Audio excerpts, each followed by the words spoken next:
call this meeting to order.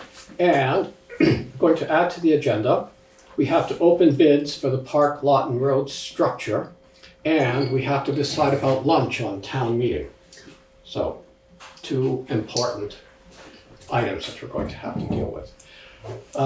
Before we get to those, we have the minutes of December 27th and January 3rd. I'll make a motion, we approve the minutes for December 27th and January 3rd.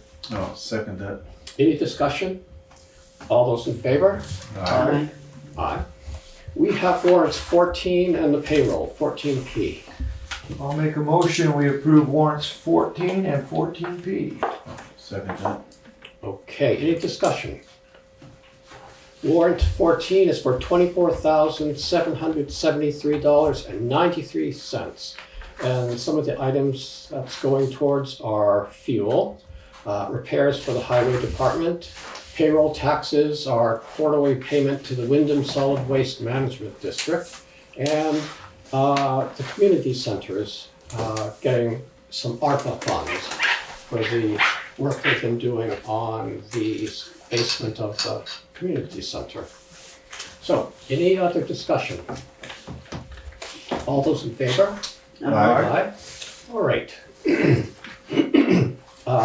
Anything new? We'll skip over ARPA funding, and we'll come to visitors and public comments. And the library was Great, here thank you. first, so.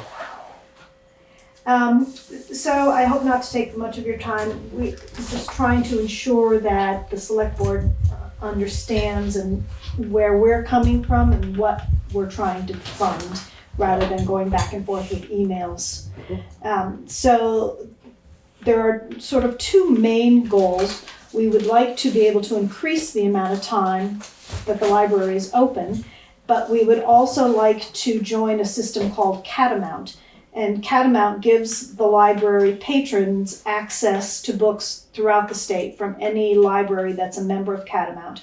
When I was looking it up, there are 480,000 titles available through Catamount. So you can go to the Lydia Taft Pratt Library. If it's not a title that's there, you can ask.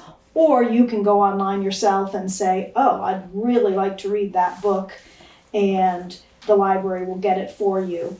So it really opens up the amount of options that patrons would have using the library.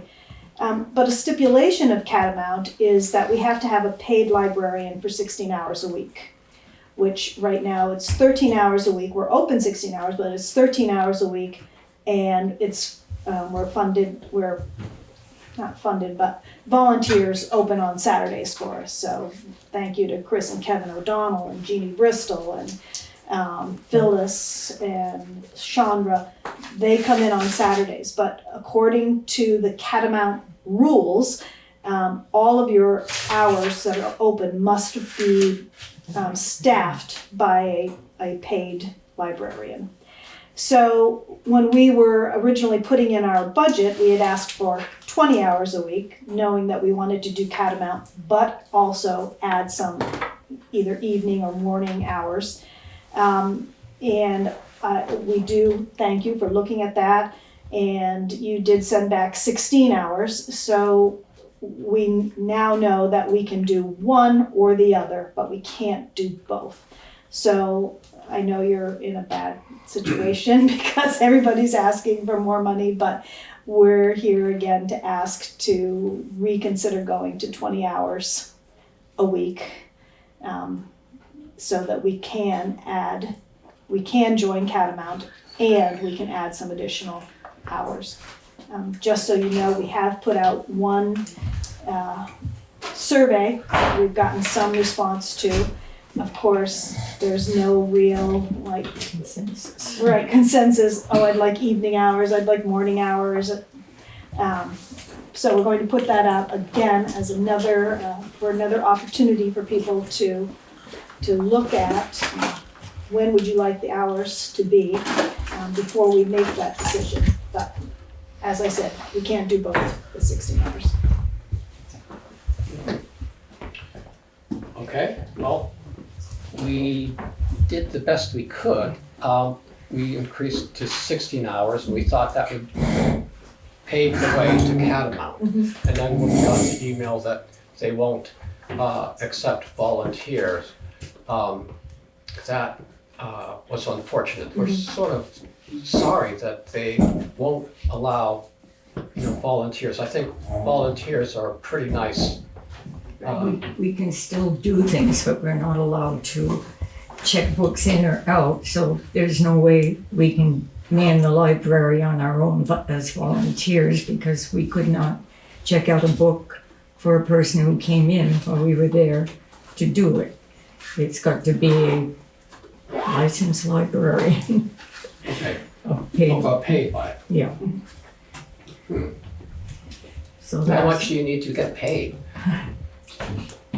I think the thinking is that it needs to be someone who is a professional in the field, who knows what they're doing. I'm sure they assume that we're getting paid the way professionals in our field are getting paid, but. And we certainly do not want to diminish the gratefulness we feel for the volunteers that we have. They're excellent. And they're, Chris and Kevin O'Donnell are both certified people, but they're not certified librarians. That's the frustrating part about it to me with Catamount. I mean, I just don't understand saying that we don't want volunteers. Yeah. That just, and that a volunteer can't be trained just like the librarian can for checking in and out books. I mean, I think that's something that Catamount should be looking at. It might be because they do other things besides check in and out books. I have a master's degree. It's not an undergraduate degree. It's a graduate degree in the field of library services. I'm not questioning that whatsoever. I'm just saying that it was said, and I'm just going what I heard. It was said because they have to check in and out books, and Catamount will not let them check in and out books. That's all I was saying. I was not going after your education whatsoever. I'm sure that wasn't all of the reasons why but we can still go in and do things, pick up the mail and mail things out, and shelf books and Right. all the other things that go into keeping it going. So is Catamount the only interlibrary loan program in the state? Because I thought there was already a program. Is there a state-run program? Dina will have to answer that. I don't know. We presently have interlibrary loan services. The Catamount Network makes available the Koha library software. The ILS is the integrated library software, and it does many things. One of the things it does is it acts as our catalog. It also acts as our circulation software. But mostly, the biggest benefit to our library will be the fact that it makes it very easy for us to interact with other Catamount Network libraries. The way the library is set up right now, if somebody wants a book that we do not own or other material that we do not own, they have to ask me to put in an interlibrary loan request.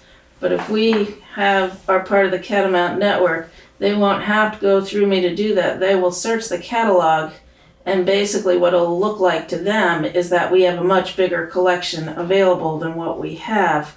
And if they see something they want, even if it's not something that we own, they will be able to order it immediately on the spot, and it'll just come to our library. So what that does for us is it basically expands our collection, which is something we need to do because we've run out of room in the building that we're presently in. Seems kind of ironic that Catamount lets users of the library access the services without going through a librarian, and yet they require that we increase the number of hours where a certified librarian is on staff. Just sort of an irony. What people would be able to do, part of why I want to upgrade to the Catamount software is that their user interface is easier for the public to use. The interface that the public will be using to search the catalog is different from the interface that I would be using to manage our collection and to manage our users and all that stuff. Plus there's the whole transferring over from the system that we have now to that system is going to be pretty involved as well.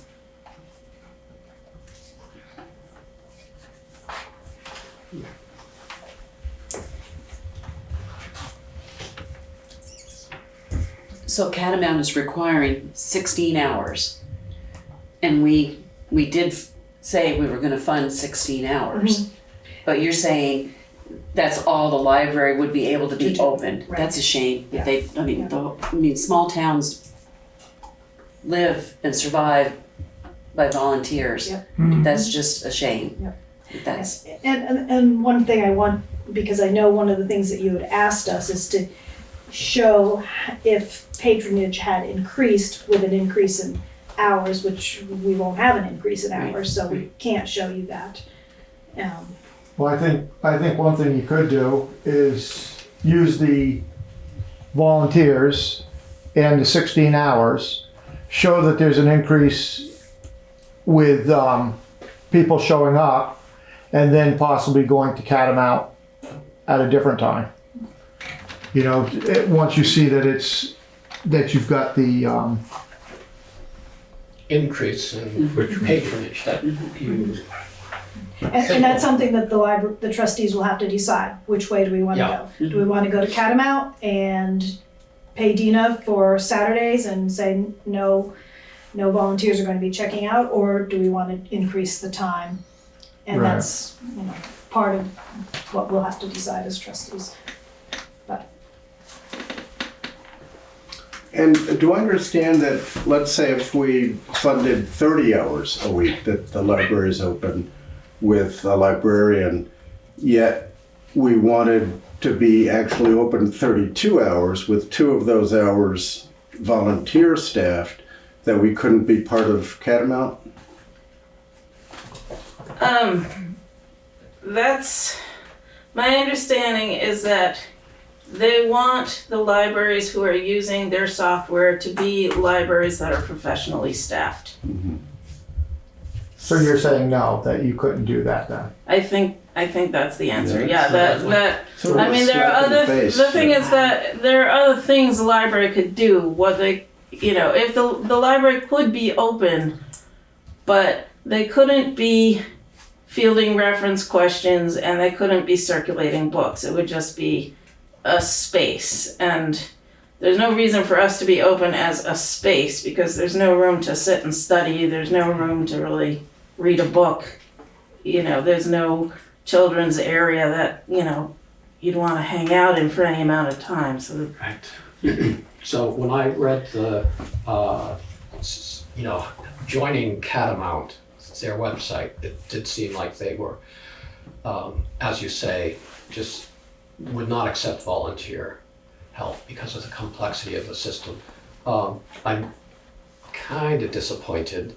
I would think, gee, if Saturday came around and the volunteers came and they could just, scan the book without doing, ordering. I think even if we had a self-checkout, they would still want a professional staff available. But we're also dealing with other volunteers in the town. I mean, look at the fire department where firefighters go through hundreds of hours of training on their own time and get, incredibly skilled. And to have an agency or an organization like Catamount that doesn't recognize the value of volunteers. I mean, my thinking is, we as a Selectboard should protest to Catamount that, a small town that can't afford, fully staffed library deserves to have the ability to access Catamount. We support having a library. I'm a member of it. I value it. And I think it's important to the town, but I think it's wrong for Catamount to have this, pretty draconian rule to prohibit volunteers, and it sort of belittles volunteers. It is what it is. Yeah. I mean, I think the issue with volunteers is that it's not only belittles but deprofessionalizes the library and the library staff and library professionals. So, I mean, I would have been looking to move in this direction anyway, because our volunteers are great, but they're not librarians. And people come to the library and they assume anyone who's staffed there is a librarian. Anyone who's sitting behind the desk is a librarian, and, it reflects poorly on us when people come in with like a relatively simple question that they can't get answered. Like, yeah, I mean. Like what? Like, Jeannie, if somebody came in and asked you, do we have any books about lizards, what would you do? I would just say you'd have to come back when the librarian is, I'm okay keeping the little free library going and picking up the mail and mailing out the packages and being there on Saturdays. Right now, we're trying to get a story hour for kids to come in, and we're gonna have to rearrange things so they can sit on the floor and have a story hour for. I'm not saying you things we need. can do and help, but I'm not saying you need to have a graduate degree to know how to find a book on lizards. yeah. Presumably anyone who can use the catalog should be able to find a book on lizards. But it's just I don't know. I've been trying to sort of bring our library into the 21st century, and it's been a challenge.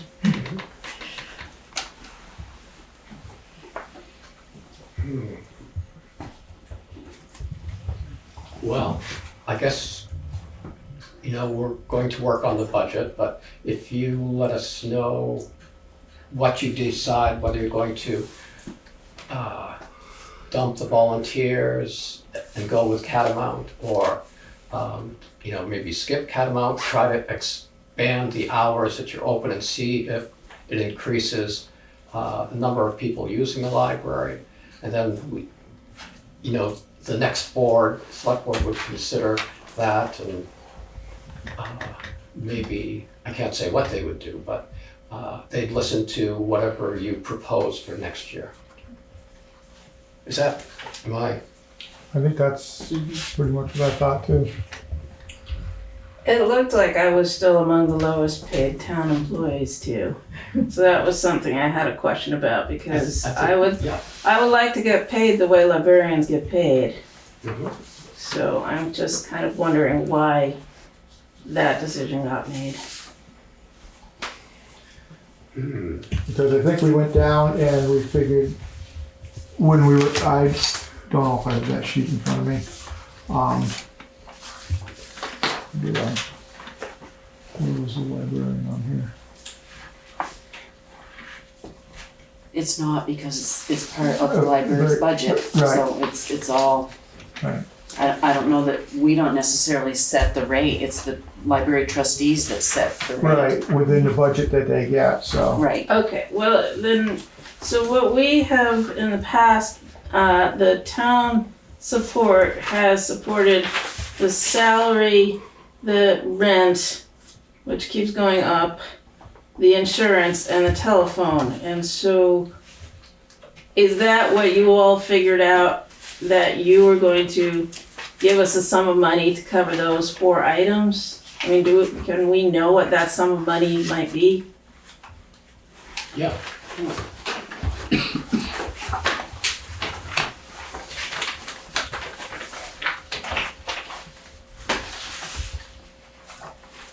We have proposed in here $22,040.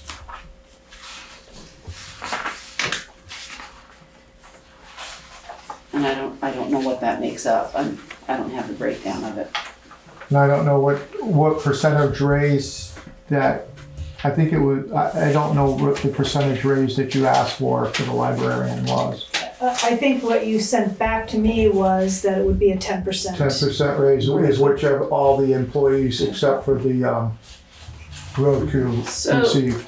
So with a 10% raise, that would bring me up to $19.30 an hour. And then,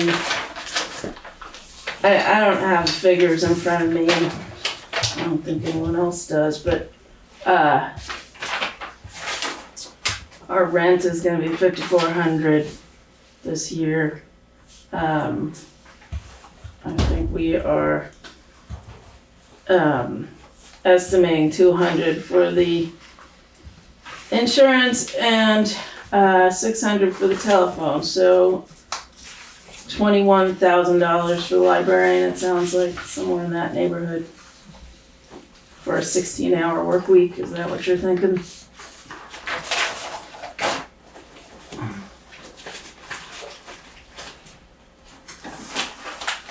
I haven't had that. I don't have numbers. That's what it is. I mean, it was 60. I don't have how we broke I don't down all have that either. other stuff. Yeah, because it was all part of Their the budget. It was what the budget you. Alright, well, can you send those numbers to us? Like, how do we know if we're getting more or less than we got last year? Well, you're getting more. You got 18,000 something last year. Okay, and our rent has gone up from, what was it last year? For this It was current year, it's 33 Yeah. to 54. So it sounds like you're giving us this much more than plus what our rent is going up? So a 10% increase plus the increase in rent For 16 hours. for 16 yeah. hours. Yeah.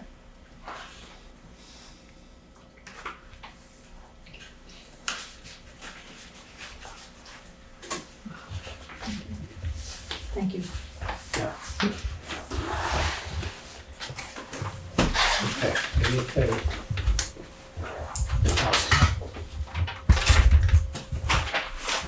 Alright, we're done? Thank you. Yeah, Thank you thanks for your coming. time. This whole Saturday storm is Take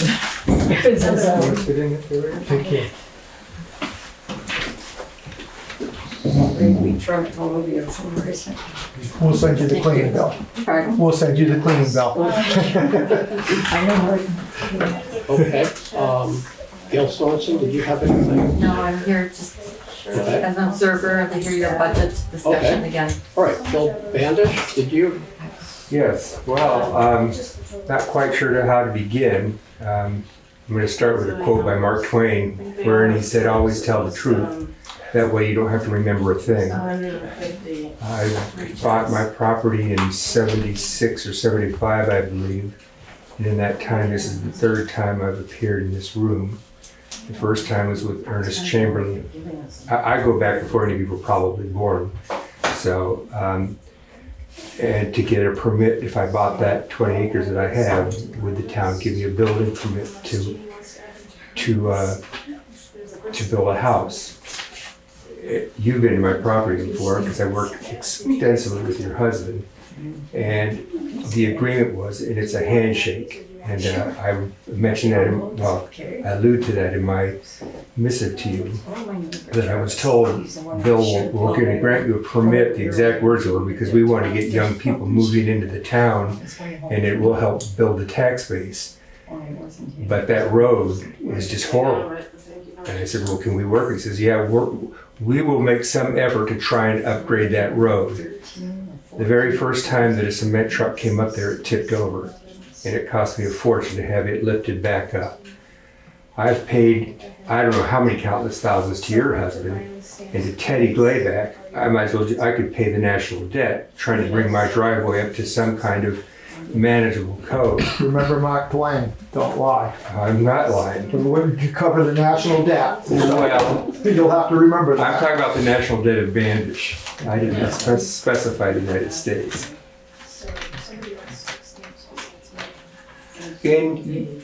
First of all, I want to be very clear that I CC'd this to Cliff, and I met with him and walked this area. Cliff Berg, who owns these two trees that are in question. And I don't know how to go about broaching this subject without giving you a little bit of a history. But one of the reasons I've had to hire the Glayback so often to come to there is every time we get a tremendous rain, my driveway becomes a luge. And it has literally wiped that driveway out year after year after year after year. Not so much the upper part, but the lower part where it spills into the upper part of where the Yurt's driveway, Barbara's driveway, and mine all meet. Barbara has the advantage of a culvert on her west side and her east side.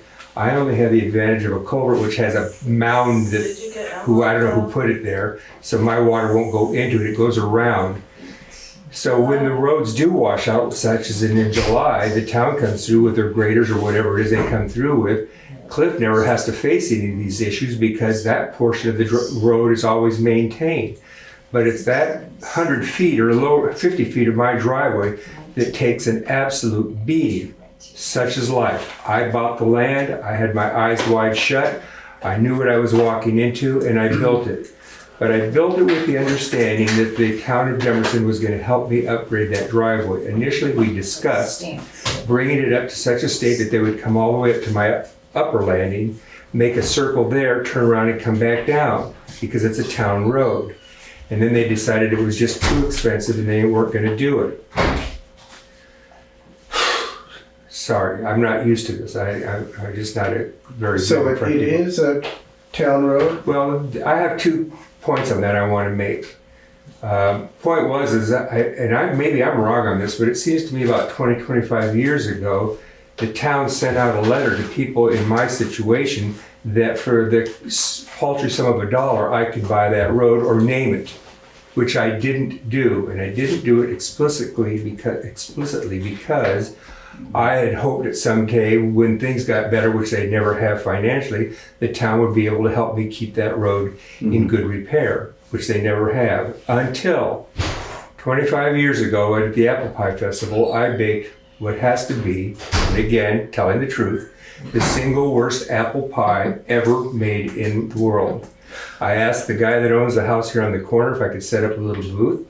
I made a big sign and I put the apple pie up for sale for $900. Underneath it I wrote, to help the town of Dummerston keep their word.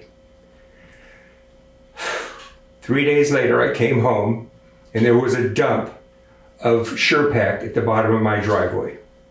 It took me, and back then I was only 45 or 50, about 3 weeks to hand shovel and wheelbarrow that all up and down my driveway to spread it out. They didn't even have the courtesy to back up, lift their bed up or whatever that thing is called, and drive forward. Sarah Berg, or whatever her last name is, for several years past. Did you sell the pie? No. Okay. I had to throw it away. Even my dog wouldn't eat it. Telling the truth. Okay. Sorry to interrupt. So Sarah, for a while, and I'm a little fuzzy here on the dates, I think had moved back home and was living in the yurts for a brief period of time. Cliff and Eliza have subsequently built an addition to their house, and I know this because I tiled the shower for them. And Sarah said at some point they were either going to rebuild the yurts or they were going to convert it into office space or this or that. But during the time she was there, she would at least shovel out her driveway. And I said, well, if you're doing that, when I go in there to turn, I'll help push the snow back because it makes it easier for me. There's a huge, massive oak which has a limb that comes just like this, and the roof of my truck clears it by an inch or two as long as it's plowed. No problem. But 2 years ago or so, she stopped living there. So when the dump truck or the town truck or whatever it is you call that thing that brings the sand goes in and backs in, always a huge amount of sand falls. And if we get any rain, it freezes and it makes an ice bar, the likes of which my truck, which is only a 250 diesel 7.3 at 2 miles a gallon, can't move. This year, when I went to put my plow on, my plow frame is bent because I hit it so hard last year because I can't see it. I have nowhere for the water on the left side. I'm sorry if I'm whining. I'm trying not to. I should have taken a Valium, but I didn't. I have nowhere on the left side of my driveway to go. Teddy Glayback did a masterful job he took my driveway from about 20 feet wide and made it 12 feet wide so he could make big swales on either side because he said, Bill, there's nowhere for the water to go. But when the water gets to the lower left part, there's nowhere for it to go. And so it splashes out, it freezes, the truck comes, dumps its sand up to my base of my driveway and Barbara's driveway, turns around, and when he says that he has ample room to turn around, I will swear to you that I have talked to several of the town plow guys saying, why don't you cut that tree down? I said, believe me, Bill, we'd love to. They just won't let us. Because it must take them forever to turn around. There's enough room, given a foot on this side and a foot on that side. But for the removal of 2 trees, I could have Teddy come in with his excavator, clear a little flat area, and when I plow my driveway, I could go straight in as opposed to having to hook to the right, hook to the left, hit that darn ice bar that is created by sand and water freezing and destroying my plow. Now, that's my whole point. And if the town would rather not do anything but will help me in replacing my frame every couple of years, I'm okay with that too. But as it is, to turn around to go back up my driveway, it's so narrow. And these guys are masterful. I will tell you, you've got a town crew that's out of this world, because I have back up, tried to go up my driveway and fallen right off into that ditch to have Al's towing come and pull me out with a plow. But that's only $250, so it's no big deal. I'll pay that. But I need some help. I need at least one, if not both, those trees removed. And I have a video here, which I believe I forwarded to you, showing you. I was trying to be as clear and as honest. We're talking 2 trees. Is one of the trees that you're talking about one that has the limb that you can't get under? Or is No, that is not one of them. And Cliff was explicit. He says, I'll talk to Liza about it. I don't know what happened with that. He says, but I don't want that oak tree down. And I said, Cliff, I don't want that oak tree down either, and I'm not going to even mention it. I just want those 2 trees, because then I could widen that. My driveway could then splay out a little bit. Mm-hmm. It would be better for the years if and when. And that's the other thing. He says, I got to keep that driveway open because if ever there's a fire. And I'm like, you got to be kidding me. There's no way a fire truck could get up there. No possible way, especially if we have 2 or 3 snowfalls. Now, admittedly, we're not getting the snow we got back when I built my house in '76, but still, there's a possibility, small though it may be, that we might get an actual snowstorm again. And when that happens, it really destroys my truck. And I'm 77 years old. I plow at about whopping 3 miles an hour. I don't go fast because I cannot afford 90 grand for another plow truck. I just can't. Not that you need to know that, but I can't. So I'm asking the town to please take under consideration, if not both trees, at least the one right at the beginning of my driveway to the east side. The removal of that, 5 or 6 hours of Teddy's work, which I'll pay for, to put in a swale and level it out, and I would be at least a happy camper. And I don't think it's going to cause any damage to the value of their property, other than they have the address to the yurts, which the mail is no longer delivered to because it's non-inhabitable, and move that to another tree. Seems that. I'm sorry, I don't mean to cut you off, but that is what I've just told you is in no way in relation to whatever this guy is that wrote me a 4-sentence response. That's not what my issue is. If he can turn around, more power to him. Or, simpler yet, just plow up my driveway to the lower landing, turn around and come back that way. I'd be happy with that. Yeah. If the driveway is in fact a class 4 road owned by the town, then I think the town would want to look into it. And it could be that if it is a town a town-owned road, that there's a road allowance that would give the town control over those couple of trees. That is what I've been told repeatedly. I did talk though, and I can't mention a name because I'm not going to jeopardize anybody's job, but the exact words were, we've tried, Eliza just will not let us cut that tree down. We've begged to take that one damn tree down. And just on your thing, Alex, the town on a class 4 road, we don't do anything at all. Oh, is that right? Yeah, we don't do anything for a class 4 road. Then who owns the tree? Because I wrote in my letter, I'm not sure if you own it, if I own it. Cliff is not unclear, but he thinks he owns it. And that's what you'd have to find out. If it's your tree, you can do with what you like with And if it. it's not, And if it's not, you can't cut it down, and we're not gonna, I mean, I don't see it where the town would wanna cut it down. then why would the town have given me a building permit? When that was stipulated in no uncertain terms that they would help me maintain that driveway. They would at least bring it up to some code, because right now it doesn't. Was that in writing? Yes, 55 years ago with Ernest Chamberlain, it was a handshake. And I thought it was good. Nothing in writing though. No, I knew that question would come up. Yeah. You can do this, but it was, maybe you might have known Ernest Chamberlain, I think you may have. But he was an honest, straight shooter. He did all the wiring in my house for me. So that was an agreement that we had.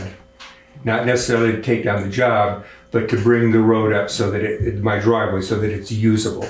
And in fact, on a heavy rainstorm like July, I had to go out, spend $20,000 for a 4-wheel drive John Deere tractor with a York rake just so I could grade the driveway, because I can't keep spending this money putting SurePack after SurePack. I've lifted that driveway up, 3, 4, 5 feet?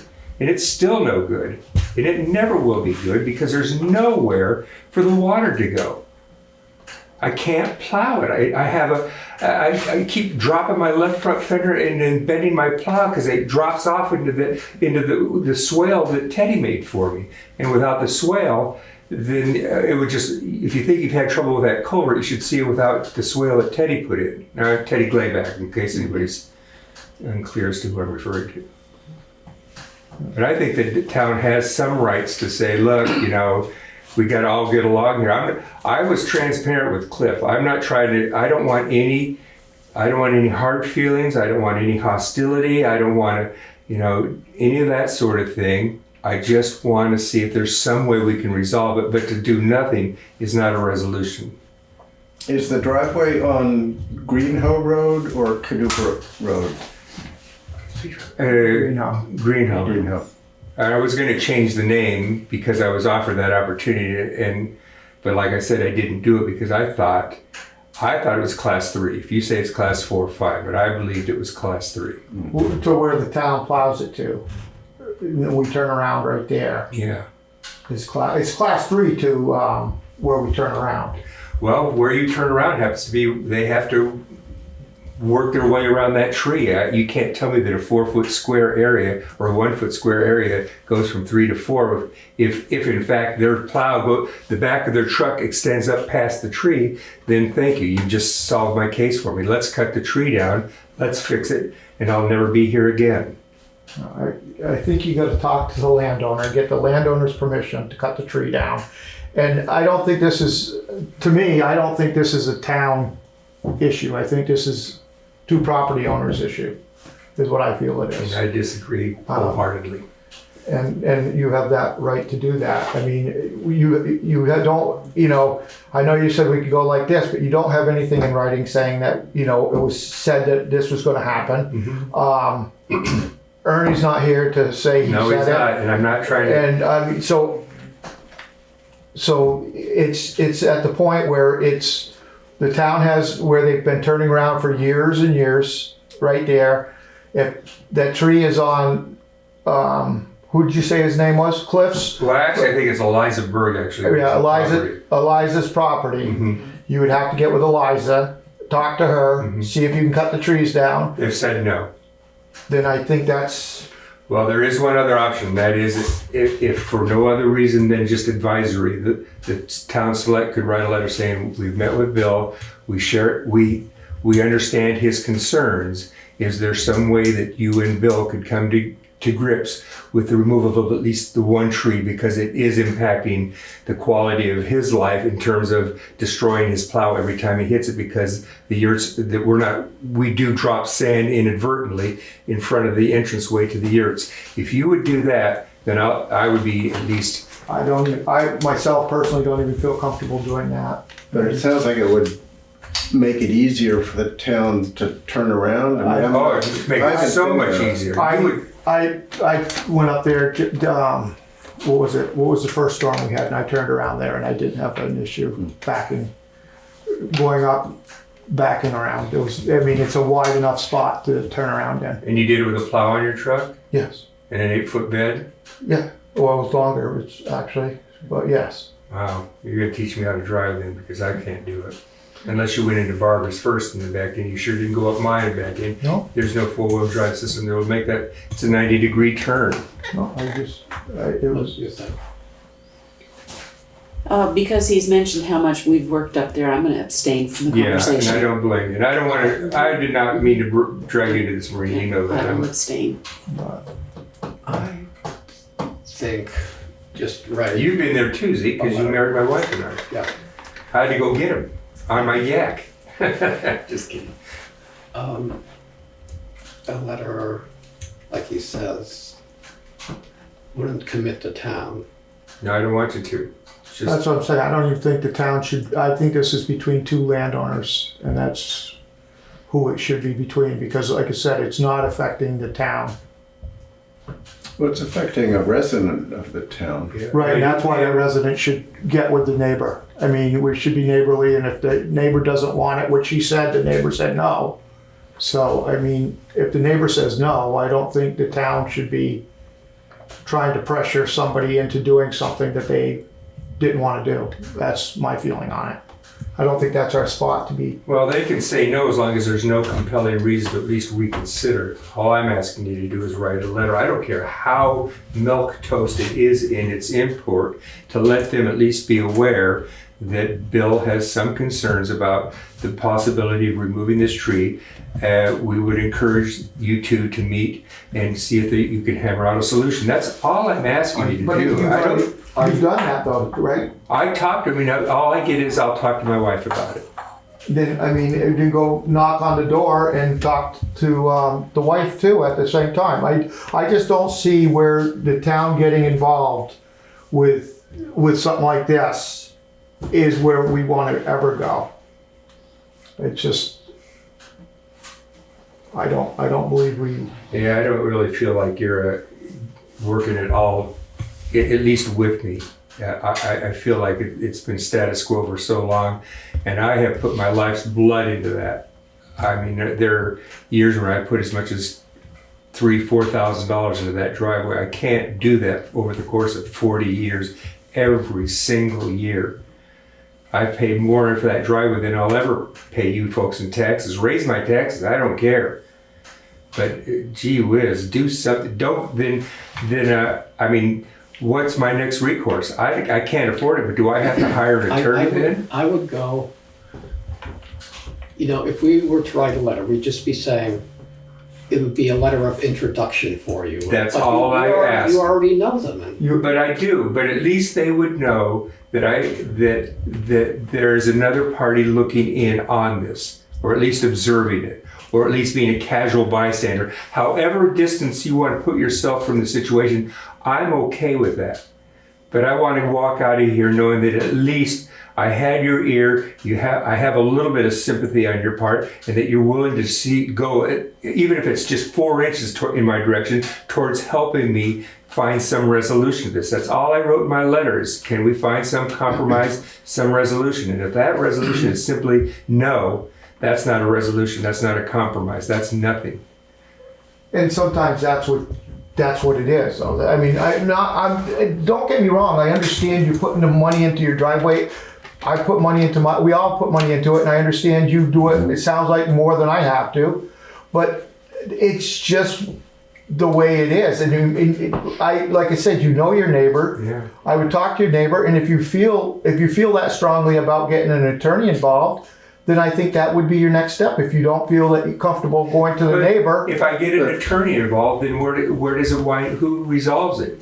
Well, It would still come back to you. No, it wouldn't. You'd have to make the final adjudication on that. The court would. The court, we wouldn't have nothing to do. What I think about this, the reason I think it would be justified for us to write a letter to try to open some doors, in that Bill had an understanding that the town was going to do something about it. Right. I did not put it in writing. I was 26 years of age, going through a divorce. excuse me, I just wasn't thinking clearly. But if I'm not telling the truth, Okay. then why did the town go up there and dump 3 yards of sure pack in the middle of my driveway? No, I mean, That's a testimonial in and of itself that they knew they had some complicity in my getting a building permit to build my house there. but we also don't, I mean, I didn't see the shore pack. I'm not saying you're lying, but I also didn't see the shore pack being put You there. must have the records. It happened sometime in the 80s. Yeah, see, you don't have it, and I don't have the written document. Right, and that's what I'm saying. So there's nothing there saying that. I honestly think you have to go talk to your neighbor first. And, you know, I get you've made that quite clear. I'm but so asking, I guess that's where, you know, and. but that's your opinion. and- What is the town's position? Does the town feel that they could at least write some kind of letter stating, is it possible to work this out? I would come and speak with Eliza and just say, Bill came and can you talk to him? Yeah, I would be Okay, happy with that. I'll do that. Sounds good. I will do that for you. And you Okay. feel that, I CC'd the letter, Yeah. You've got the video. Yeah. Okay. I'm very explicit, We're so gonna you do know that I'm asking. If you Yeah. do that, We're gonna do Yeah. it. That's what I'll do. Bill, what, may I speak? Yes. Have you you, have this in writing? have you talked with Eliza? You know, I haven't, I went there, it's the funniest thing, Is it a yes or no? no, I spoke with her husband. Okay, That's, all right. But, you know, I'm just assuming that I know that she was Betty's daughter. I was not a witness to the will, but I'm just assuming that when Betty left the property, I don't know who owns it, I don't know whose name is on it. I just assume they're a husband and wife and they're a unit. So I spoke to the husband. And I only spoke to him because I stopped in 2 days ago and he was in his truck and the radio was blasting and he was slumped over like this. And I got panicked. Because I thought he was dead. Okay, so we're going to, But, I'll talk to Eliza. yeah, okay.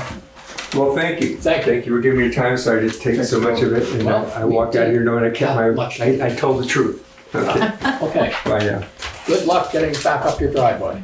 Well, I now have not 1, 2, 3, 4, 5, but 7 four-wheel drive vehicles, so that if one breaks down, at least the other will go up. Take care. Okay. All right, any other public comment? That's not on the agenda. Well, let's go to the road foreman's report. And we have a notice here that the mileage certificate is due by February 20th. And we don't have the report here, but, No, I think we will complete that. Yep. Mhm. okay. And then, so we'll kick that down the road. Here we have the bids for the park lot. And I'm going to ask you guys, here's one for you. And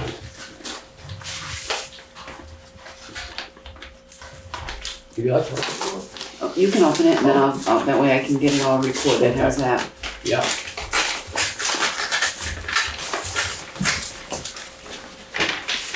Should we look at the envelopes first to see what to go by, who's not, no? Alphabetically, I have A.S. Clark. Oh, there you go. Okay. Very nice insert there. A.S. Clark. Certificate of liability.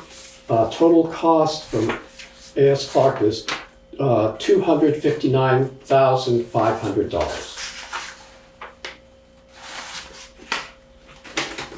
What is that? I've got Belco. Oh, you got Okay. it. There you go. Yep. You're next. So this indicates there's no certificate of, what was the certificate? Insurance. Insurance here, it's just this one sheet. Yeah, Yeah. he's, Probably.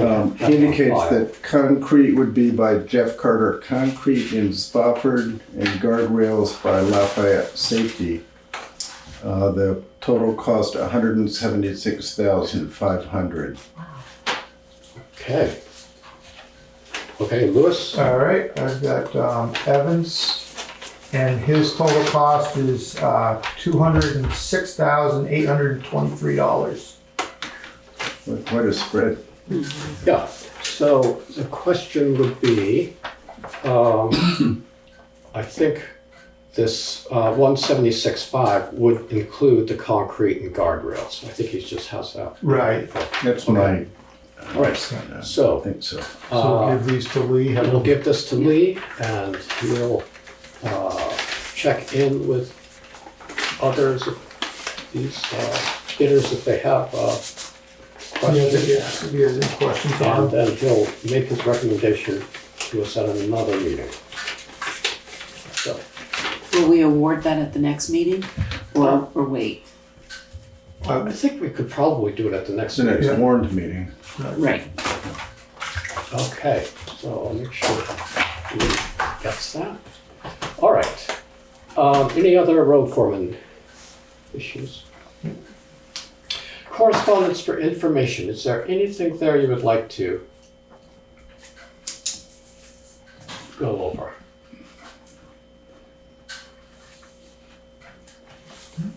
Okay, correspondence for discussion and or action. The Salmon Brook erosion.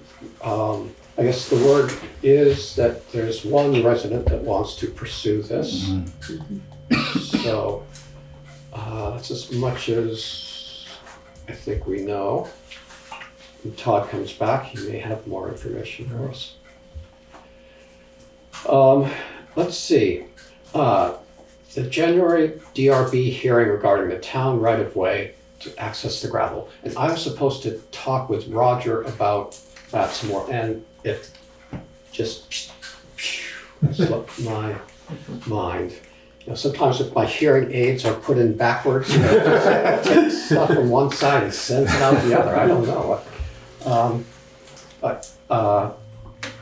The meeting at the ABS is Saturday. this coming Saturday. Yeah, the site visit. Yeah, I'll plan on going to that. The site visit to make up for my. And Thank I'll you for, get in touch with Roger too.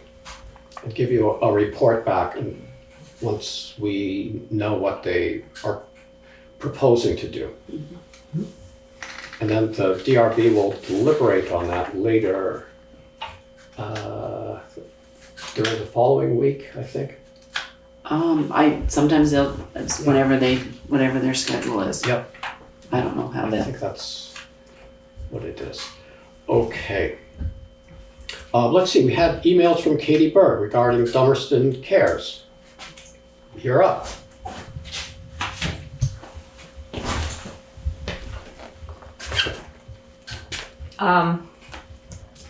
So I'm wondering, Welcome to sit down. thank you.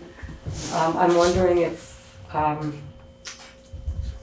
we could have about 15 to 20 minutes on the agenda of either January 24th or February 21st.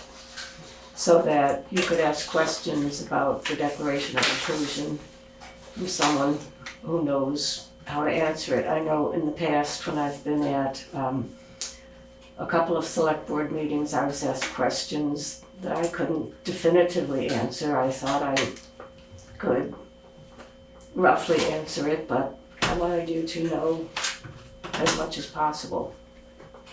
Okay. What do you think? I think either would be fine I think it's more of when Todd's available. Right. And I think for the Zoom. right. I think, He's indicated Right. he'd be around, I right. I think. think he said this was the only one he couldn't make. So Okay. Oh, because he'll be doing the Zoom. Right. Yes, yes, he's our He's our tech guy. Right, so, I'm sorry, what is it that you're choosing one? we haven't chose a date. We're letting you choose a date. Well, I If you still want to leave have, them both open and then Let them pick if I the could, date they because want. I'm still waiting to hear. Yeah, why don't you do that? Okay. And Al Wakefield is usually engaged. It's a long-term engagement that he has on Wednesday, I think, from 5:30 to 7:30. So he's going to change his schedule, but he would appreciate as soon towards 6 o'clock as he could, if that would work. So, I'm thinking, if 5 after 6 or so we start, then he'd be finished by 6:20 or 6:25, Okay, depending on. that will be a real challenge, doing 15 minutes, because in my experience in going to meetings with you and Bill Schmidt and Mike Maricki, 15 minutes sounds like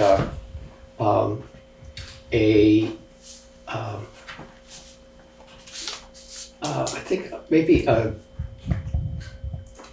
compressed time frame for you, but we'll do the best we can. Well, it won't be me that you'd be questioning, it would be Al Wakefield. Okay. And so you really are leading Okay. the program. All right. We'll be done with budgets by then, right? At the rate we're going, I think we're going to, Maybe not. maybe not. You might have to start over. Yeah, I think we're going to start over if everyone's okay with that later on. No thanks. Okay, so you'll get back to us which day is best, and we'll try to have it So close. I understand to we 6 have the o'clock. choice, we have 2 choices and then I will respond with the one that Yeah. works. And let's see, I have my phone off, so my calendar isn't Oh. here, and I can't read. That's sort of like an eye I think test. the next one is the next meeting is The 24th. January The 24th. Yeah. And then after that, the meeting that would work would be the 21st of February. No, February 7th. No, No, but I mean- for him. The one that would It work. wasn't the Oh, next. okay. Oh, Yes. for him, all right, I see, yep. So it'd be either the 24th of January or the 21st of February is what you're Oh, saying. here's Al right now, excuse me. How timely. Hello, Al.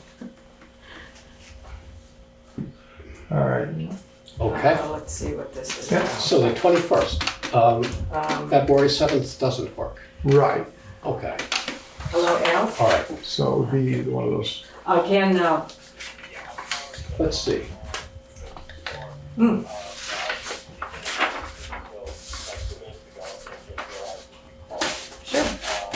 All right.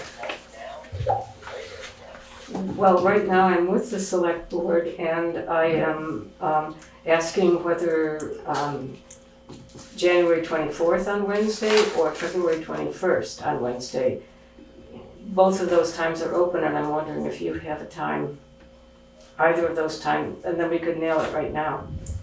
Yeah, the 24th or the 21st works for me. I had it written in for some reason on the 24th anyway. So, Okay. yeah, let me go with that. Let's do that then. Just a moment, please. How about January 24th? You're in. Sure, Okay, thank you. Thank you. Bye. You send me all right. information on that, right? Yes, I think that the tech person will send it info. Yeah. Okay, Thank you. Bye. thank you. So, no electricity in Randolph. So that's why he just read my, Okay, my email. May I ask a question? sure. I thought before there'd been talk about maybe putting this on a petition at town meeting, that your group was potentially interested if the select board did not approve it.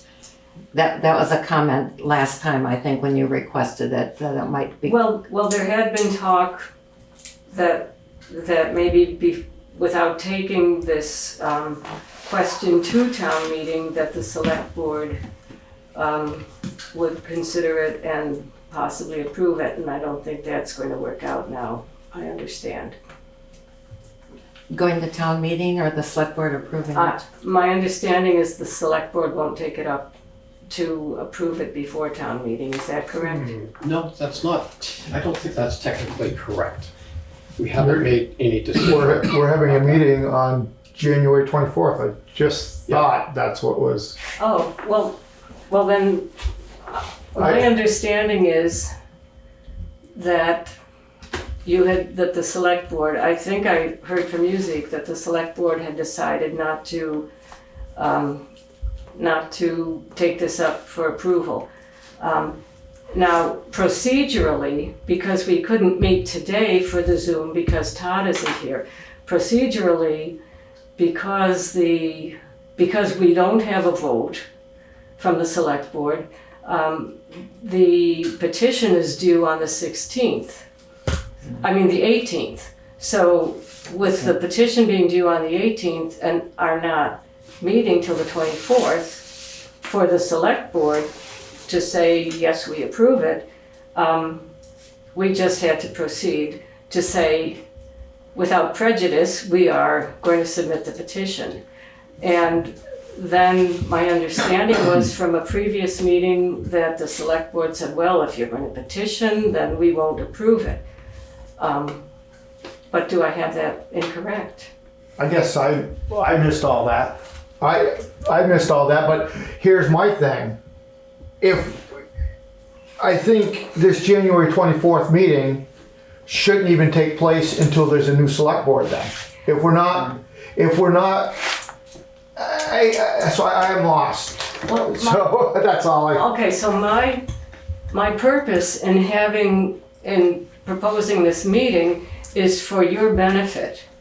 But we won't be here after, some of us won't be here after to approve it you should wait for the new select board to come in to have this informational meeting with this gentleman. Well, here's the way I see how things are going to play out. That if the select board does not approve before town meeting, the petition will go to town meeting and the resolution will be an article to be discussed and voted upon. Do I have that right so far? Yeah, I'd say that's. Yeah. Okay, that's how so for there to be discussion, my intention was for the select board to know ahead of time about any questions that you could ask, so that during town meeting, you wouldn't be asking me or other members of Dummerston Cares, or if Mike Berwicki is in attendance, you wouldn't be asking us questions that we couldn't quickly answer and definitively answer. So this is having the Zoom on the 24th is Preparation for town, is preparation for town meeting? it's to prepare you so that you're not asking questions that we don't have answers for. I'm trying to make this efficient and informative, so that when the article comes up for discussion, you will have your answers already. Does that make sense? I guess it doesn't to me, because you're only talking to, if somebody from the public comes in, you're only talking to 5 potential people at that, when you should be talking to because town meeting is just that, it's town meeting. It's not a select board meeting, it's a town meeting. We have nothing, we present our thing, but it's a town meeting. So for you to just be presenting it to us to see if we approve of it, everybody has to approve of it. And I know at the last town meeting, it was voted overwhelmingly in support of it. Mm-hmm. Okay? Yes. Yeah. So, and then I'm taking it, the select board didn't do what you wanted them to do, adopt it. Well, Or I don't. yes, the way the statewide program works is that a municipality has to approve it for the town to be notable as a welcoming town with the Declaration of Inclusion, and then it gets put on the website, the Vermont Chamber of Commerce, etc. All point to Dummerston and say this is a town that supports this, and good, because now we have people who may be marginalized in town, in state or out of state, knowing that this is a place to come and work. Yeah, I understand that part, but I guess where the disconnect here is we're not, this board right here, we're not going to be the ones sitting here to decide whether we're going to adopt it or not. But- So that's why I'm asking that if you're going to put the petition out and it gets voted in, then I think that new board that's elected would be the one that you'd want to speak to, and have this gentleman answer their questions. Well, But what, if we put it on the agenda for not only the call with this Mr. Wakefield, but also for discussion and potential action, couldn't the select board, if we were convinced that this was a good thing for the town, couldn't we vote that in as a policy on the 24th or one of the meetings in February prior to town meeting? I think that's what I understand that point, but I guess what I'm saying is if it's going to be a petition anyways, just let the process work its way through and then present it to the select board at that time. I mean, I'm just thinking. But it's already worked through the town meeting and the town voted for it pretty handily. and if I may, Todd, Lester, Lewis. I beg your pardon. No, that's fine. That's fine. The thing is that the petition charges the select board to adopt.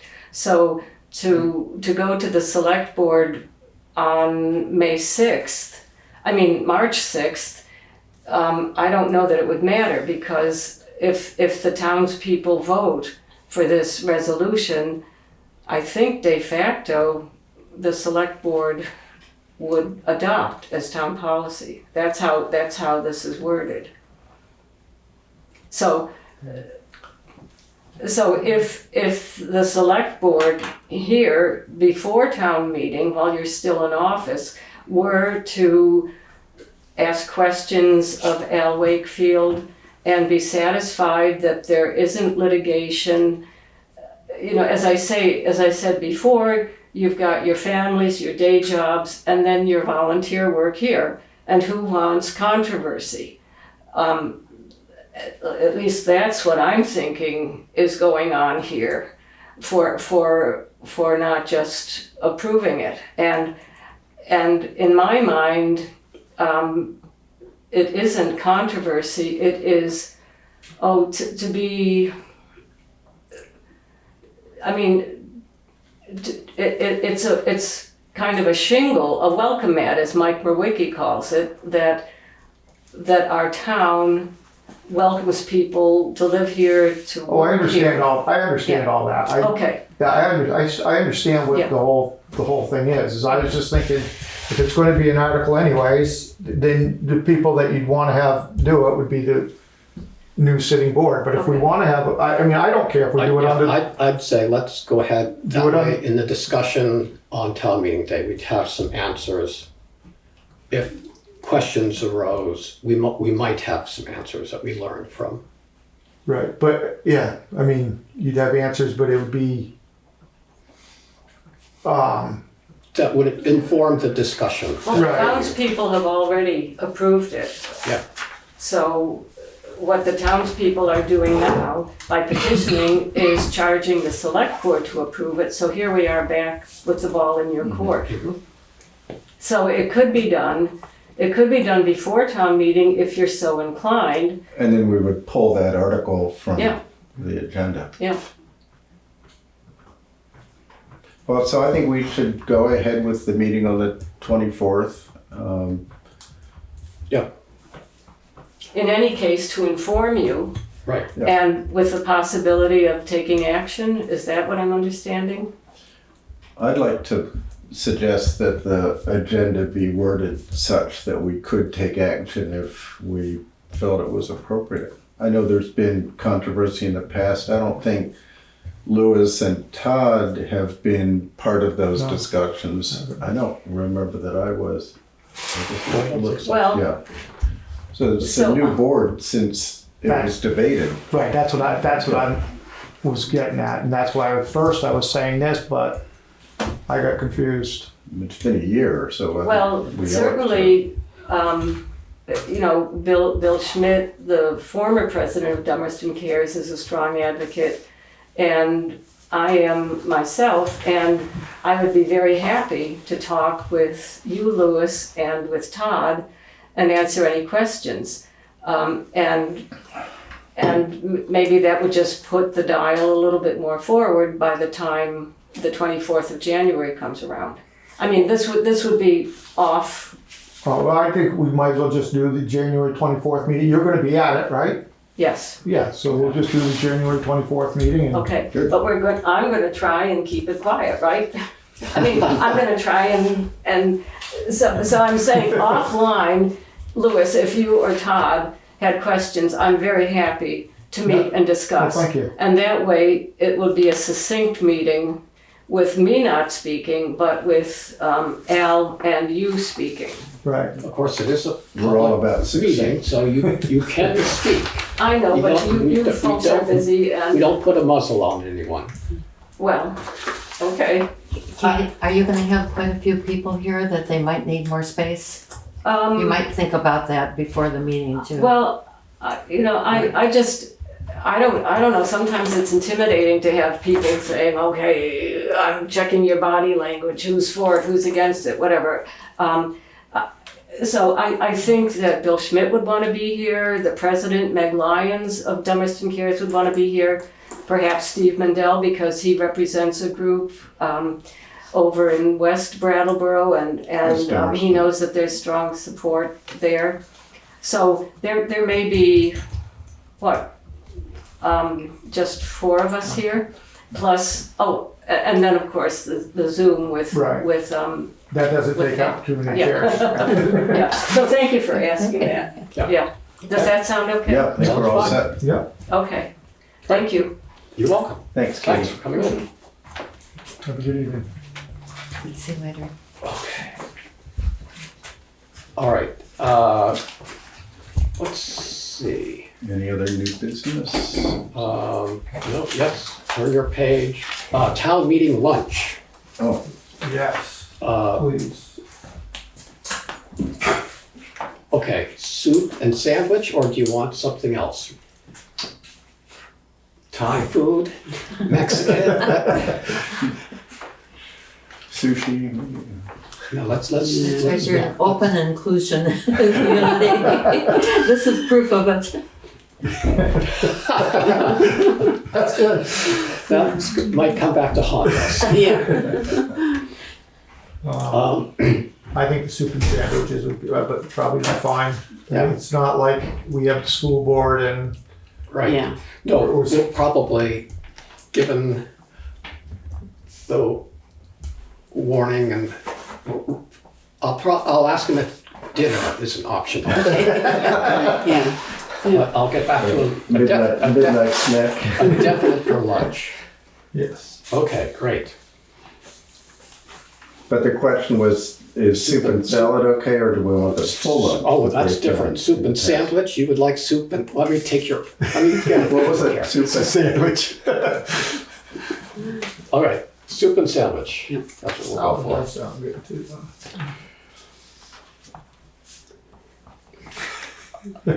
Yeah, soup and sandwich is good. Okay. Larry Lynch. Okay, I don't know if there'll be a vegan option or not, but I'll ask him. Investing the Farmland Protection Fund monies is on. You ran that up the flagpole and Yeah, nobody saluted. It seemed like, that they had done that with another fund, Yes, the Miller the Fund. Miller Fund. Yeah. The concern that was raised was about putting it into the stock market, but the fund that I suggested was all in federal treasury bonds. Yes. I thought you did a good job of Vanguard. explaining that. Vanguard. Yeah, that's where our Miller Fund is. yeah, Miller Fund money is. So it seemed like a safe investment. Mhm. I guess even if I mean, I guess that's just something we can do anyways, because like you said, we can take it out when we need it. Yeah, So it's and it will just, get more than, It You know, is some 38 complexity cents a in year. setting it up. You know, Yeah. that's why I wanted to run it up the pole with. well, I know Charlotte has done it, and if it goes beyond her tenure as a treasurer, it gives the new treasurer something to do. it sort of sounded like one of the responses was from Charlotte, and it was, why don't we wait for the new treasurer to Yeah. figure this out, right? I mean, that's one of the. It made me wonder why we don't put Everything. more funds in, because we sit on a lot of cash, you know, throughout the That's year. true. Eric Kruger, I think it is, asks that almost every town meeting. Why we don't. Yeah. So we'll Maybe bring it up with the next treasurer. pursue that, yeah. Now, related to the Farmland Protection Fund, the idea of, not only investing money to bring in some investment income, combining that with reducing the budget, didn't really go over so well with the Farmland Committee. It usually doesn't. Yeah. It usually doesn't. And I mean, I understand why it doesn't, but I mean, and I thought I saw one email where somebody was wondering why nothing came from the town for the house. And I'm like, if it doesn't have to, I mean, if it came from the state. And Why? the Yeah. town, that Farmland Fund did fund the appraisal. Right. Yeah, So it was used. Yes, so they just weren't. Yeah. And it sounded like there could be costs down the road related to that property as well. I guess we cross that bridge when we come to it, Yeah. but we haven't been told of any Right. cost associated with that. And that's the thing. I mean, we've asked many years that, what's your goal? And their goal is to keep collecting as much as they can collect. There is no end goal for them. It's seed money, which right now, I mean, what do we say? We went over this last week, I think it was. What the bunker farm was like 18,000. Yep. And so, I mean, we've got enough in there right now, I believe, for, a small little farm. Couple projects. They did seem receptive to a meeting at some point to sit down with the Yeah, select board. that would be a I good, think that's a good thing to do in the next term. What is their reaction to you funding it at $2,000 less this year? Are they gonna bring it up at town meeting? probably. But did they supportive of the reason? Has anybody talked with them? Yeah, they're not supportive of cutting it. And they envision it's still 7,000, which is their request. Yeah, So it's a lot more than, they don't know that you're gonna be recommending 5,000? well, in the current budget, we're recommending 2,500. Excuse me, you're But, correct. I think we, given that response, maybe if we want less controversy in town meeting, maybe we go back to what you all had come up with of the 5,000. You're still going to get the controversy. I know, but mean, you're if you can argue that with, we get it up to the 7,000 if we invest it, because that's going to bring in 2,000. Right. Yeah. So that's 7, and that's a way to justify that, I think. Okay. So the question would be whether we want to bump that back to the 5,000 that we had in the earlier version of the budget. That is a question we have to decide. But let's see. Pre-town meeting, that was Right. something that was suggested. And in the past, as I recall, we'd have it on select board night, because, if we're done with the budget, we're gonna, what else are we gonna do, right? Well, before it used to be, and this year might be an exception to the rule, I would think, because I remember we used to do it where it was a candidates night too, which took a lot more time. Yeah. And I think we really should have a candidates night with with a pre-town meeting and not be at. If we have any candidates. Right. Then If we have any candidates out there that get a petition in, When are petitions due? the 29th. Sounds about right. Yeah, so there's still time. Or is it that's a Monday? It's a Monday, Mondays. Or is it I think it's the 29th. It's, could I be. heard Lori say. So the process is you come, speak with the town clerk or the town clerk assistant, and you get a petition, get in the neighborhood of 17 signatures, and turn it in by the 29th of January, and you'll be on the ballot. And there's a list of offices on the town website.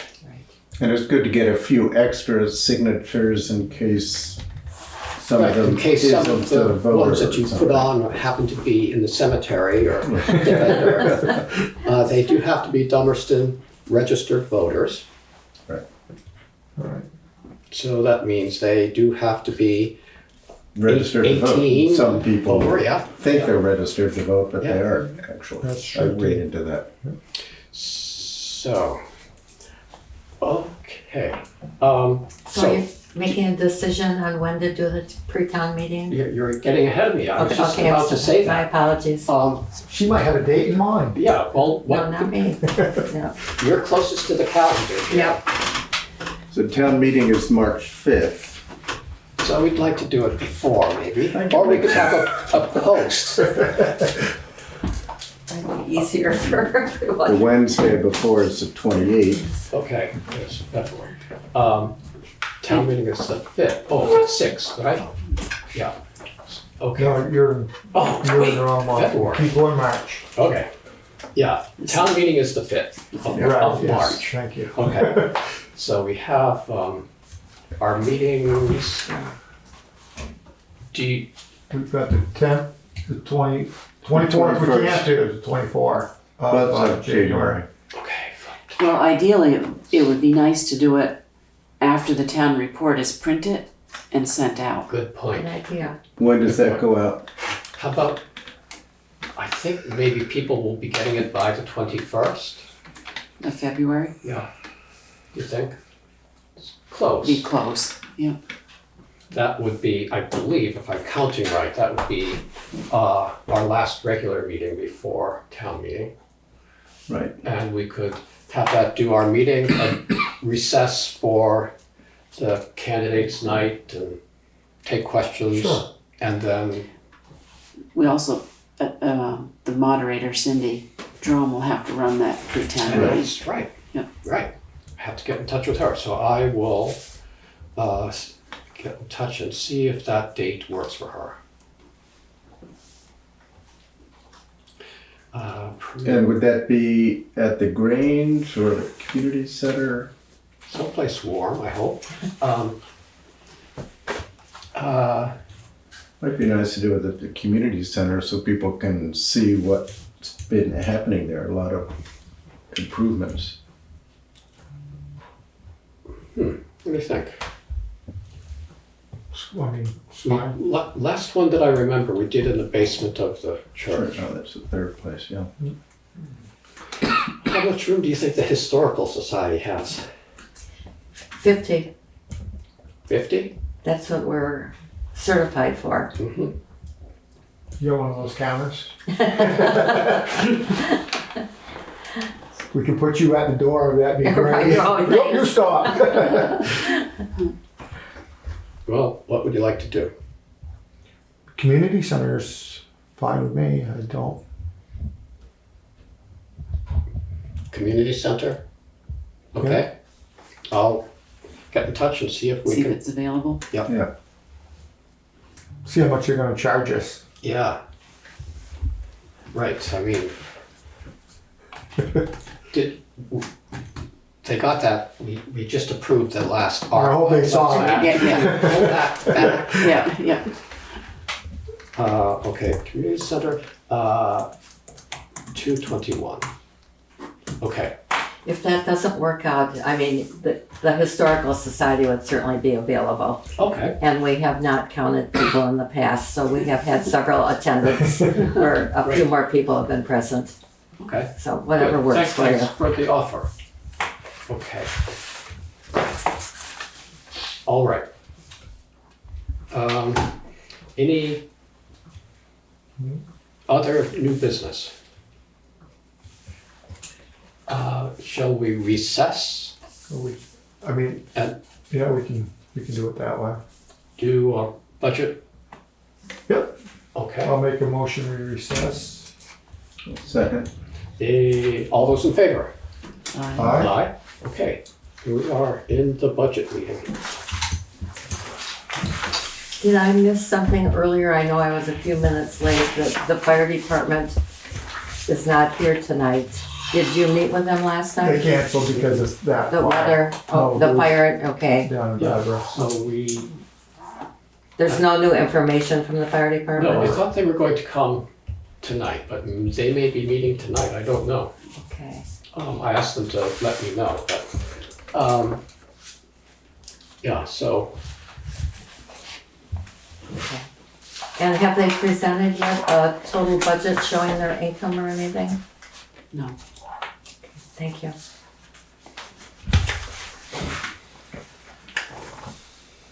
okay. Has somebody requested that from them though? Again? No, I didn't.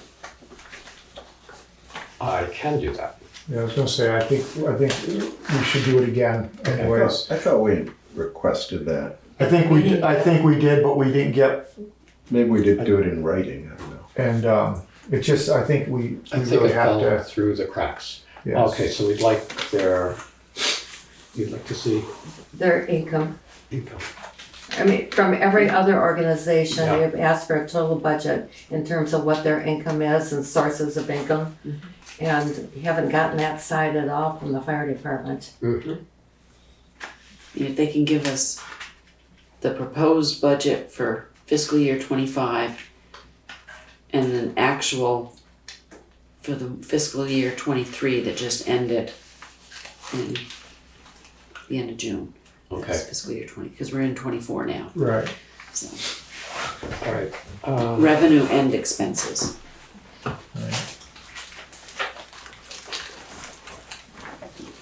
Expenses. Not a balance sheet, but an actual budget. Right. Yeah, and I'd make that really clear that we really need to see this. Yeah. Okay, proposed budget and the actuals for 2023.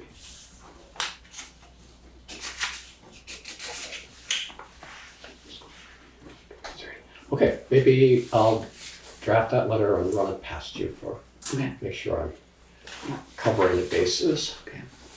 Okay. What would you like to work on for the budget? The only thing, I didn't print everything, because the only thing that changed on the general fund was the very last page. So I only printed the last page Okay, where we changed farmland protection and the sevets. They just happened to be on the last page. So I didn't have to reprint everything. okay.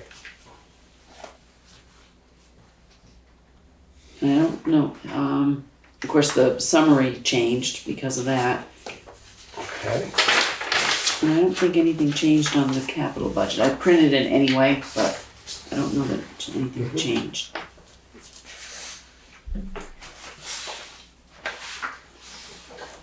So the budget as we have it now is 26.13% higher than last year.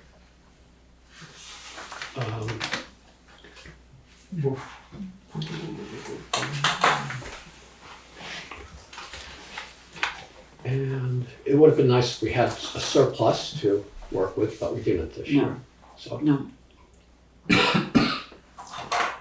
And we, as far as the capital plan, we really don't know what the fire department's plans are. Right. I mean, that's a, Well, that and the, those are the real numbers that we're really, I think, at this point, yeah, waiting on, because yeah, There are new county tax. yeah. Well, the thing, they only have, I mean, next week, this needs to be final, because we vote on this on the 24th. right. Right. And I mean, because right now, we've only got proposed for 50,000 Right, for the fire department. right, And the capital, plus what's in the capital. plus in the capital. Yes, that's 26,000. Yeah. Plus, we did, they did get some But ARPA. they got, Yes, yeah, so that came off, that's, I They've took taken those off of the the capital. Capital fund. Yeah. So, And we reduced the painting on the west, at the west station on the capital plan okay. in half. Yep. That was originally 10. And then they were the ones who said they could do it for 5. right. So they were gonna get a group of them together, Mhm. so. Okay. Well, I really think this is having the town take over the capital budget for them is the best way to go. But they, Maria, you had gotten some indication that they had sort of reversed course on that? Yeah, I got the impression that they wanted to take it all back, they wanted to take all their well, even they sat They here and said- talked about it. Right, they said they wanted to do all the capital. Yeah. But 'cause I thought I- by the end of the meeting, we had convinced them that. I don't think so. No. I didn't think so at all. I was hopeful that we did. I was hoping we had, but And I I don't didn't think think that we it. did. I didn't think we had. Because I think I even specifically said to them, I thought that they were a little short-sighted in that planning. So if they don't go for that, what, if we took these items out of the capital budget, 21,000, would you want to add that 21,000 to Is the it 50? 26,000? 26? 26, Yes, sorry. It moves that over to their operating, To the operating side. to their operating side. But if we do that, I think we can take out all the capital Yeah, if expenditures. they want to do. Everything. Oh, yeah, Right, and then- everything. But that can, if we do that, that can still change the amount that we have to raise. Right. You know, So would that allow us to reduce the Yeah. capital contribution? Yeah, that was, Yeah. because when we figure this out, it's to build it up for all these Right. years, so Right. that would allow us to drop that. That's our biggest increase. yes. Over the last year. Of course, they may want to do their own capital budget, but I wonder if they're going to come back next year and say they want to cut back on fundraising, and because they have items in the next year's fiscal capital budget for, what is that? Turnout gear for $10,000 and portable radios for 15. Are they going to come and want that put They're operating. as a line item? Well, that's the question, because I know I have their budget here. Their budget they gave us this last time they were here has, I think, 10,000 on it. Yes, Personal protective equipment for 2 sets of gear. for $10,000. Yeah. So they're already asking for one of their line items as a operating. And I think really, if they want the town to fund the whole fire department, not do any fundraising, the whole setup has to be different. We can't just be giving them the money without seeing where, getting the bill. It's just like with the road crew. We have a foreman up there, he presents a budget, and every item has to come down here to be approved by the select board. And I think that's gonna have to be, I mean, if you want the town to run it, do it, you're gonna have to, they're gonna have to give up something. Yeah. We can't be giving them $10,000 for turnout gear, and that turnout gear costing $8,000, but the turnout gear may turn out to be $12,000, and they have to come up with the extra $2,000. But if it ends up being $8,000, that money should come back to the taxpayers. It shouldn't go into a fund because they won't have a capital. They won't need a capital budget. They won't need they won't need that $180,000 they have for any expenditures. They won't, I mean, those, if you're asking the town to do everything, then you won't need, you don't need all that money just sitting there. Because you'd be asking the town you're asking the town to budget it. And so to ask us, well, we want to take over the capital budget, I think the town still has to get the bill and pay the bill, not just hand. Oh, exactly, yeah, no, if they've got, whatever it is for this year, they've got $6,000 in here for turnout gear. So they can order it, but the invoice comes to the town treasurer. Right. And the town treasurer pays it. So if it comes to $5,900, that's what gets paid. Right, but that's under this, with the capital budget. Exactly. And I think that might be the part that they don't like. They don't like that part of it. Mm-hmm. They would rather have it come and take, and shouldn't be speaking for them, but take that $10 if it came out and put it into their other capital budget, which, if you're using it as capital, it would stay in here. Yeah. We're just asking to see the receipts. So I think, on the same token, if it's voted in at $6,000 and it comes to $6,010, they got to come up with the $10. Right. Not because that's what the voters. Right, and they would. That's why I've been asking them to get actual numbers. Real numbers. Yeah, don't round down or up. Right. Call and Yeah. Well, the gear is actually a perfect example, because in their capital budget, they have turnout gear, 4 sets. For 1 year, this proposed is $6,000. Subsequent years is at $10,000. Mm-hmm.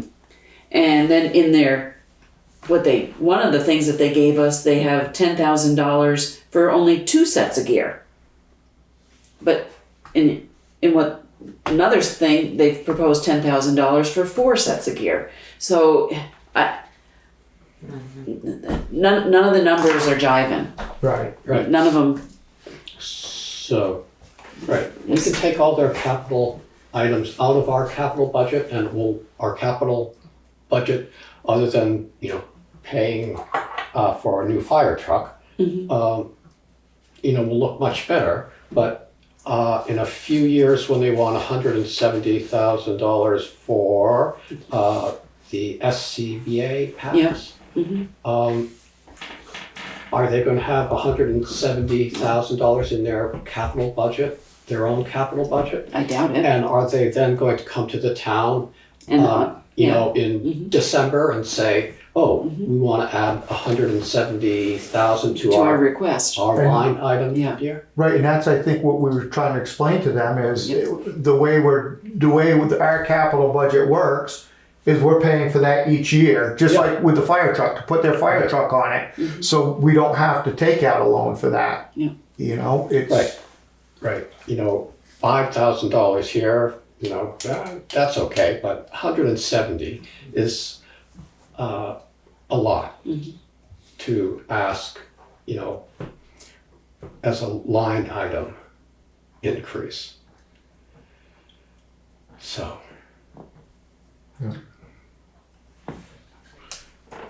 So we're kind of at a stalemate until we hear from them.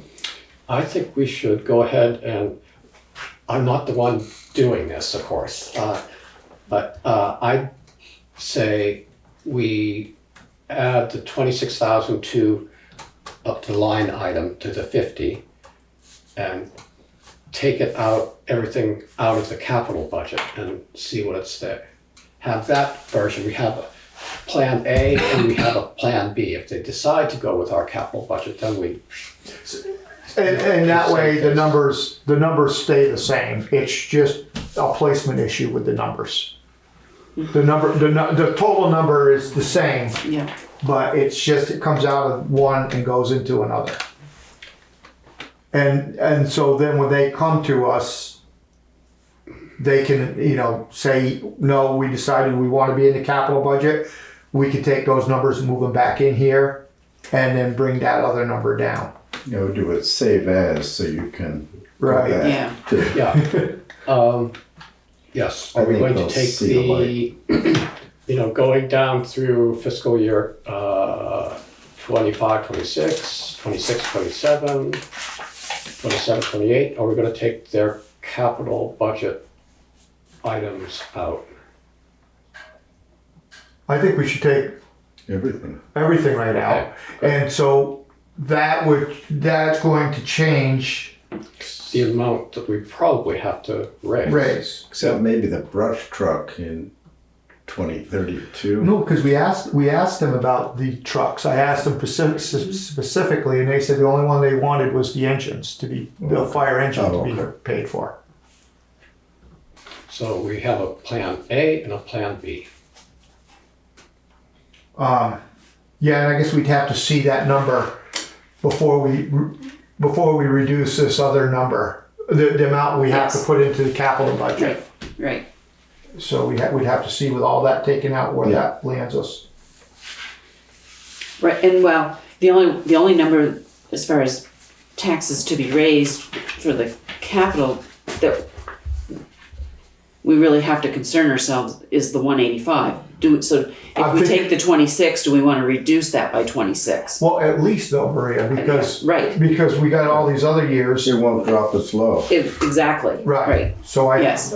But I think to start with, when you do that, take the 26 out of that. Out of the 185. Out of the 185, and that'll show us where we're actually at. So yeah, take the 26 out of there, and then we can look across and see if there's other years that we can actually do it. Okay. I mean, and even that year, we might be able to drop it even lower. We might. This year. Right, and which would really help. Oh yeah. Well, yes and no, because we're gonna move the 26 to the line item. Right. No, but what I'm saying is that number, if they go this route, will benefit us even more because we'll be able to drop that number more than that 26. Yes. We'd be able to drop it more than the 26, possibly, Yeah. depending on how it looks. In theory, yes, we can drop everything else, but in actuality, they'll probably come back and want money for these items. Well, and that's, and I guess that's what we have to, we're gonna have to deal with. I mean, I would like to see them come right up front and say, what you guys have proposed. Yeah, I'd like to see it so we can plan ahead. Right. I think it's not a good fiscal plan to come, 1 year ask for 50, another year we'll ask for 200, and that's just not a plan. I mean, and they heard, Not fair to taxpayers. Not at all, Right. not at all. Yeah. and I think they heard that message over at the, with the fire truck. Is, so we don't have to take out loans and stuff like that. I mean, or raise our taxes that much each year now, because.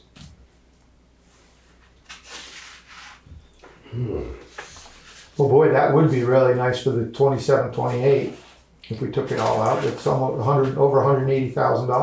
Mm-hmm.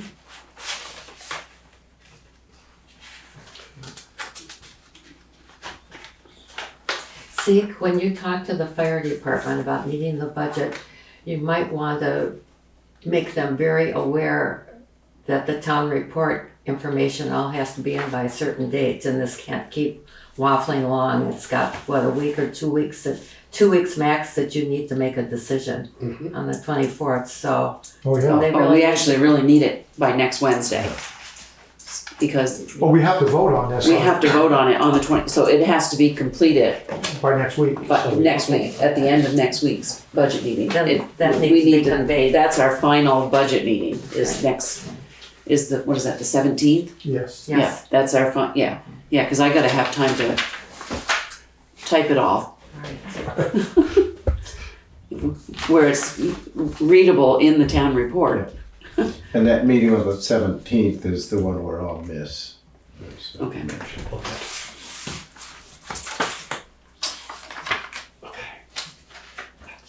That's Benjamin Franklin's birthday. So,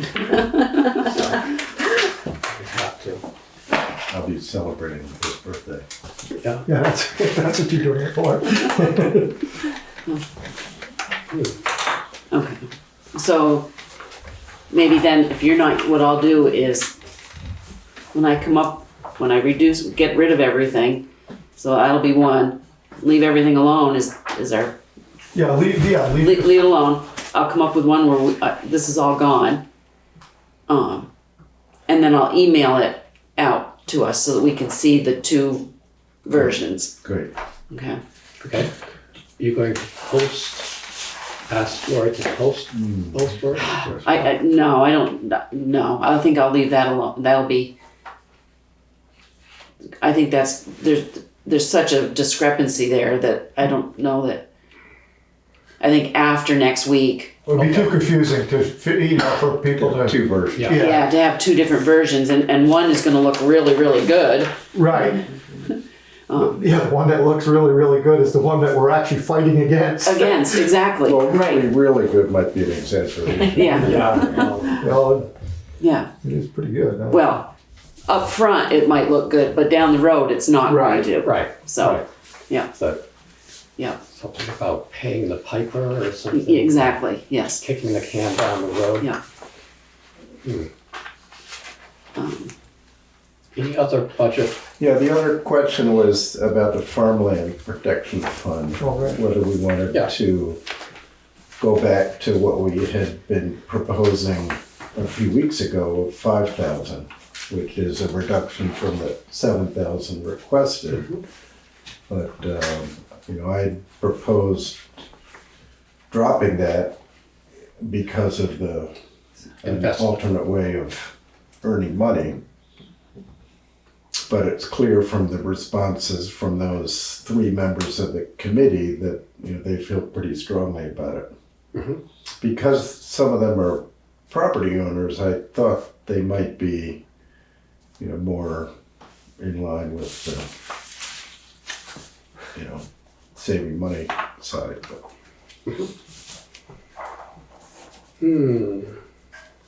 I think it'll be easier for us at town meeting to say, we're reducing it from the $7,000 from last year to $5,000 because we expect $2,000 to be earned by investing the funds.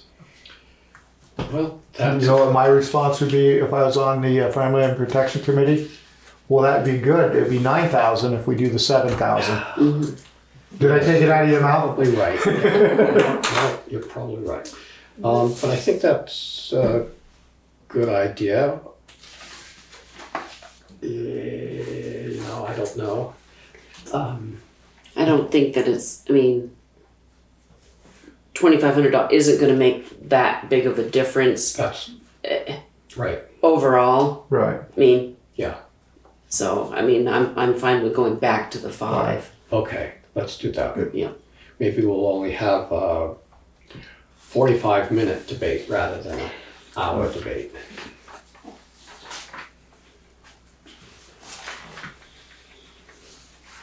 Well, thanks for the idea of investing and checking that out with them. Sure. Okay. Gonna leave the library as is. I think so. I Yeah, think so. I think so, yeah. I just really, I'm pretty disappointed that that group will not recognize the volunteers as a valuable asset. and I hope the library trustees actually take them as a valuable asset Yeah, and say we're gonna stay with the volunteers and not say we're gonna go with the Catamount. yeah. So, yeah, I just, Yeah, I could see the appeal of the Catamount program to a professional librarian, so nice. But the interlibrary loan works adequately now. right, and that's what I was gonna say, the one that, the one you were talking about works. And for the amount of people that actually use the library, I think that's the better value for the town, to be able to keep our volunteers. And I was a little disappointed with the librarian, one of her comments about the volunteers. I don't think I'd be questioning my volunteers. No. I almost ask her, what is your curriculum for training volunteers? Because I don't know that there's anything there or how much information she's actually shared in a number of different ways. Right, And I will ask her that independently, because there should be something. right. Even the volunteer that spoke, it sounded like she really didn't know very much, and she could do very basics. Yeah. But it's a volunteer. Yeah. Right. It's somebody that's putting in their time, and you Right, appreciate but there should be some kind of curriculum. Right, showing her how to do different things. Yeah. Some training, where Right. where lizards are kept. Yeah. Go under L's. Yeah. Yeah. The natural history section is where I go. Okay. Is there anything else you wanna? I don't think so. I think that's, Any questions, Dale, you have? No, I think you're doing a remarkable job. I mean, I've been very impressed about the number of questions that you've had and the amount of time and asking and struggling with it. And I think that's one reason you really need a pre-town meeting to explain some of the things. I wish more people were here just to hear the discussion. So you've done a good job. Thank you. Thanks, Catie. Thanks. I'll make a motion, we reconvene a regular meeting. Second. Right. Okay, all those in favor? Aye. Do we have any other new business? No, I'll make a motion that we adjourn. I'll second it. Okay,